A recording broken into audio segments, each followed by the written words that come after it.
Hello दोस्तों।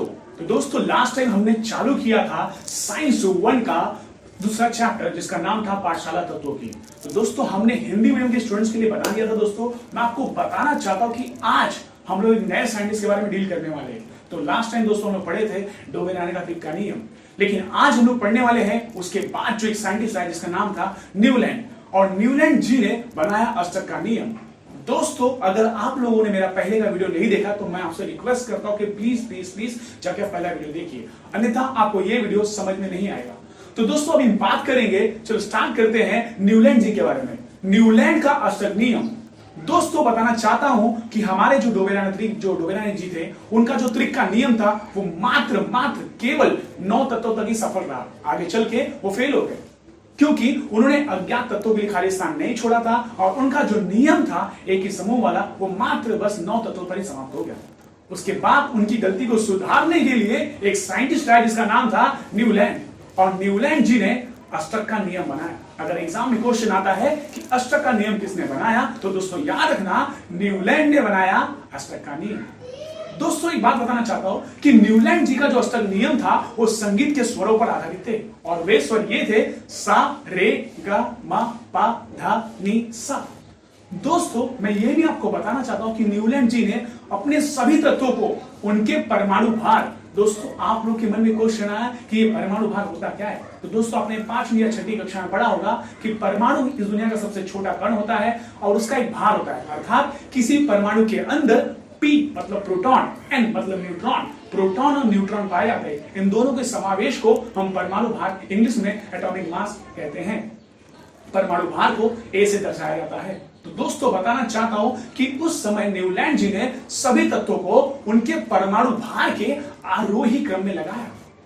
आरोही क्रम का मतलब क्या होता है कि पहले छोटा, फिर उससे बड़ा, फिर उससे बड़ा।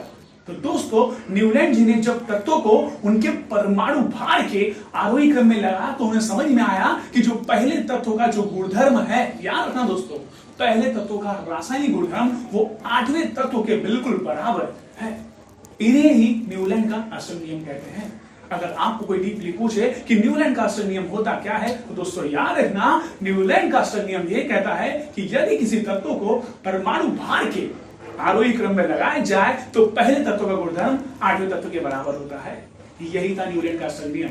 दोस्तों बताना चाहता हूं न्यूलैंड जी ने कहा एक ही समूह में रहने वाले सभी तत्वों के गुणधर्मों में समानता पाई जाती है। मतलब एक ही ग्रुप में जितने भी तत्व रहते हैं उनके गुणधर्म क्या होते हैं, समानता पाई जाती है। उन्होंने तत्वों को परमाणु भार के आरोही क्रम में रखा, मतलब उनके परमाणु भार पहले छोटा वाला, उसके बाद बड़ा वाला, उसके बड़ा वाला।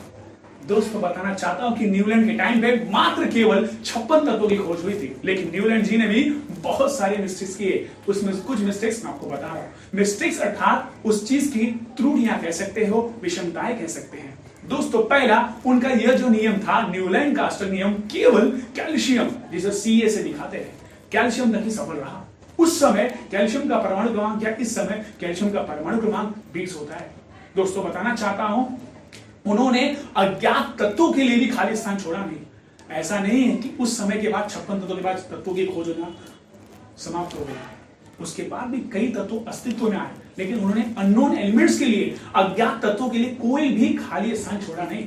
एक्चुअली कैसा होता है, हमारे घर में एक छोटा एग्जांपल होते हैं, हम खाना बनाते हैं लेकिन हम थोड़ा सा खाना एक्स्ट्रा बचा कर रखते, क्यों, कल को हमारे घर में कोई अगर गेस्ट आ गए तो उसको खिलाने के लिए। तो लेकिन उन्होंने कोई भी खाली स्थान छोड़ा नहीं था। इसलिए बताना चाहता हूं दोस्तों न्यूलैंड जी का भी अष्टक नियम असफल रहा।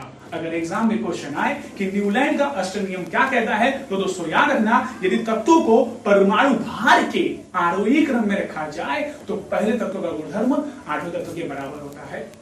उन्होंने तत्वों को परमाणु भार के आरोही क्रम में रखा। उन्होंने कहा एक ही समूह में रहने वाले तत्वों के गुणधर्मों में समानता पाई जाती है। दोस्तों एक बात जरूर याद रखना, न्यूलैंड का जो नियम था, अष्टक नियम था, वो संगीत के स्वरों पर आधारित थे। वे स्वर क्या थे? वे स्वर थे सा रे गा मा पा धा नी सा। दोस्तों बताना चाहता हूं लेकिन उनका जो नियम था मात्र कैल्शियम तक ही सफल रहा, सक्सेसफुल रहा। उस समय 56 तत्वों की खोज हुई थी। उन्होंने अज्ञात तत्वों के लिए कोई खाली स्थान छोड़ा नहीं था। उन्होंने निष्क्रिय गैसीय तत्व ऐसे तत्व कहते हैं जो किसी भी रासायनिक अभिक्रिया में पार्टिसिपेशन नहीं करते, मतलब भाग नहीं लेते। तो दोस्तों इस प्रकार उनका भी जो नियम था वो फेल हो गया। अब इसकी गलती को सुधारने के लिए एक और साइंटिस्ट आएंगे जिसका नाम है मेंडेलीव। लेकिन मेंडेलीव के बारे में दोस्तों मैं आपको अपने अगले वीडियो बनाएंगे। तब तक मेरे चैनल को लाइक करो, शेयर करो, सब्सक्राइब करो। दोस्तों अगर आपको कोई भी मेरा वीडियो पसंद नहीं आता है या कुछ उसमें त्रुटियां निकलती है तो प्लीज एंड प्लीज मुझे ग्रुप में कमेंट करो। Thank you. जय हिंद।